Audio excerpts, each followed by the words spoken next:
Hey, dramatic chipmunk. Hey, dramatic chipmunk. Hey, dramatic chipmunk. Hey, be my people, be my people, be my people. Hey, be my people, be my people, be my people. Hey, dramatic chipmunk. Hey, dramatic chipmunk. Hey, dramatic chipmunk. Hey, dramatic chipmunk. Hey.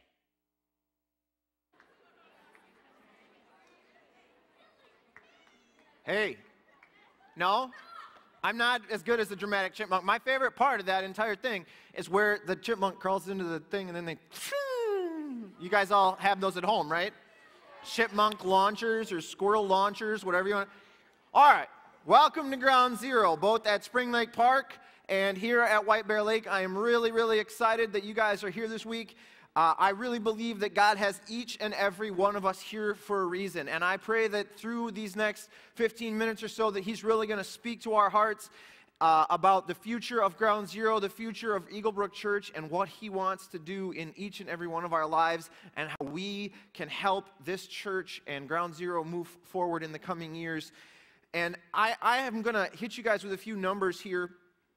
And so I ask that you just sit back, take them in, experience how awesome this experience that we all have every single week really is. When you really stop and think about what goes on here every week, it's really pretty cool. Because when I was in my youth group, when I was your age, my youth group averaged about 25 students. On a great night, we had maybe 40 to 50. But each week, between Spring Lake Park and White Bear Lake, we have over 450 students at Ground Zero. That's incredible. And as a whole, Eaglebrook Church had over 1,100 people that said yes to Jesus last year alone. 1,100. That's twice as many people as come to Ground Zero on a Wednesday night. And 57 of those students were here or at Spring Lake Park.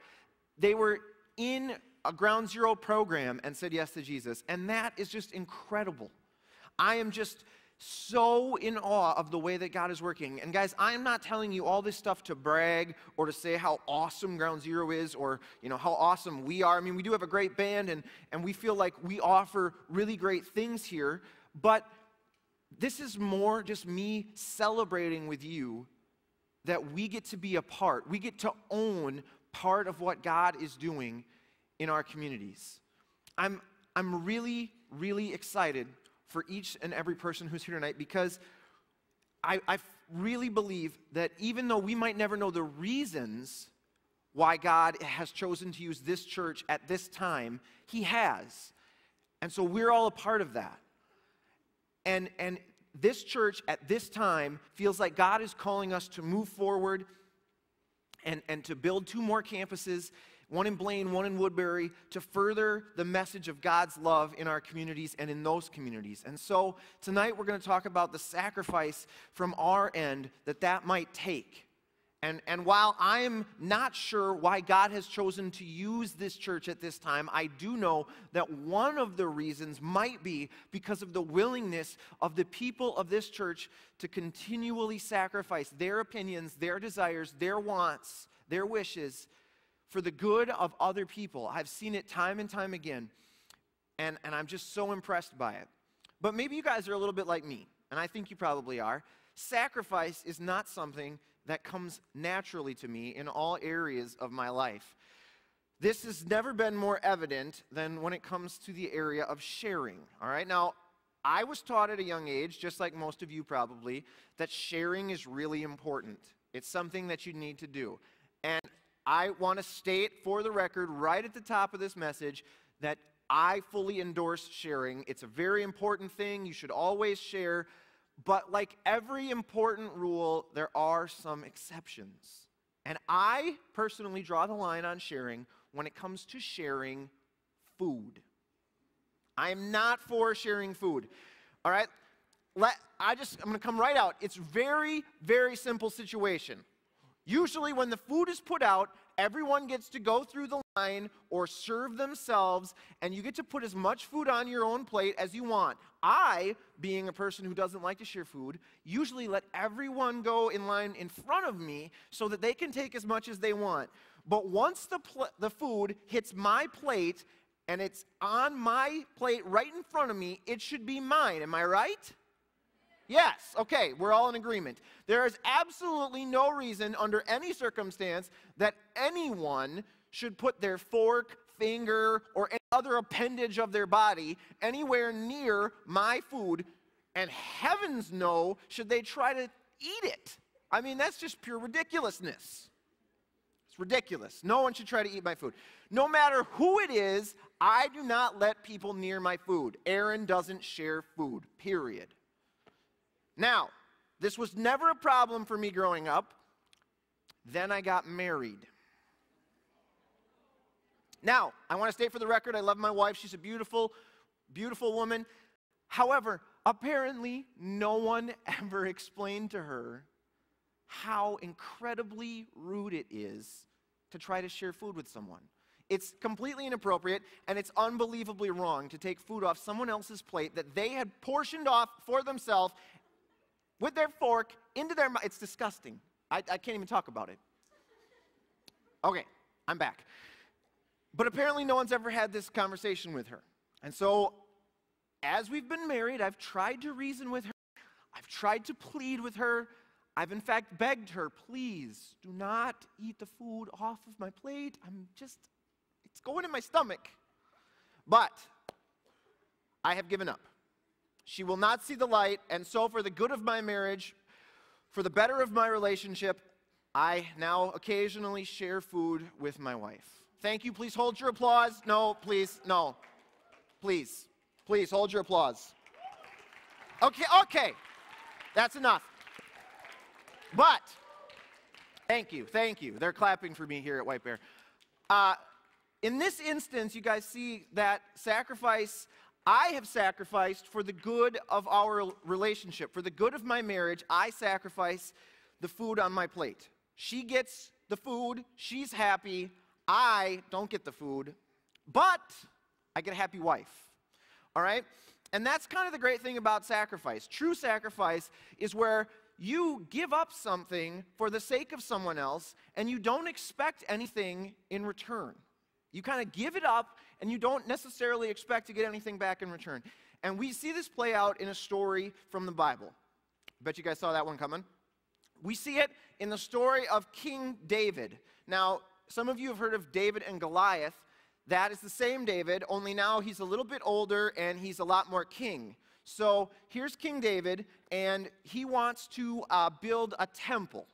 And now a temple is basically a big building, a lot like a church, where people go to experience God's presence, and they go to bring sacrifices to God, stuff like that. And so David wants to build one of these buildings so that all the people of Israel, all God's people, can come together and celebrate God, worship Him, and spend time in His presence. All right? So he goes to this guy whose name is Araunah. Now, I've never met a person named Araunah, but this is his name. And he goes to him, and he says, I want to buy your land. And Araunah, being the nice guy that he is, says, you know what? That sounds like a great idea. I'll give you the land. He says, I'll just straight up give it to you, because I think that's a wonderful idea, building a temple to God. And look with me at what King David says to Araunah. It's probably not what you expect. It's in 1 Chronicles, which is a book right towards the beginning of your Bible in the Old Testament, chapter 21, verse 24. It says this, but King David replied to Araunah, no, I insist on buying it for the full price. I will not take what is yours and give it to the Lord. I will not present burnt offerings that have cost me nothing. Now, that's not probably the response that you guys expected or that I expect when I read this story. You know, if somebody was offering something to me and you know, have it for free, I'd probably say, okay, thanks. But King David says, no, a true sacrifice to God is something that costs us something. Araunah wants to just give him the land, and he says, no, I'm not going to offer something that's yours as my sacrifice. It needs to cost me something. That's pretty impressive, if you ask me. I think that's really impressive, because how often do you actually stop to consider whether or not the things that you're offering God in worship cost you something? I know I don't most of the time. I don't stop to think, does this cost me anything? In fact, I would venture to say that most of us probably offer God things that cost us very little, if anything at all. Now, maybe it costs you a little money or a little time or some popularity with people at school, but in reality, it's not that big of a sacrifice. It doesn't really affect your life that much. I know that a lot of the times when I come to worship services, even on the weekend here, I work here at the church. And so for me to come, it's part of my work day. And so it doesn't really cost me any of my time. And so I have actually set out to spend portions of my day, time set aside when I'm not at work, and give those times to God, because I know that each of you comes on your free time. And so I don't want to be offering God something that costs me nothing. Now, one thing that all of us are familiar with that costs us something when we go to worship God or we give back to God, we sacrifice for God, is our money. And money is a huge thing, and God knows this, and that's why the Bible mentions it like 100 times more than any other subject. All right? Because God knows that what we do with our money reflects what our hearts believe. Last week we talked about, our actions reflecting what it is that we truly believe. And this week, I want to stress to you that sacrifice is also a reflection of what we believe. But with this money that we've been given, we can show what it is that we truly believe. If you're here tonight and you're wondering to yourself, they keep talking about how God has given them all this stuff. We need to give back to God. I don't think God's really given me anything. And when it comes to money, I work for my money. And my parents work for their money. I would ask you this question. What hasn't God given you? God gives you life. He gives you breath.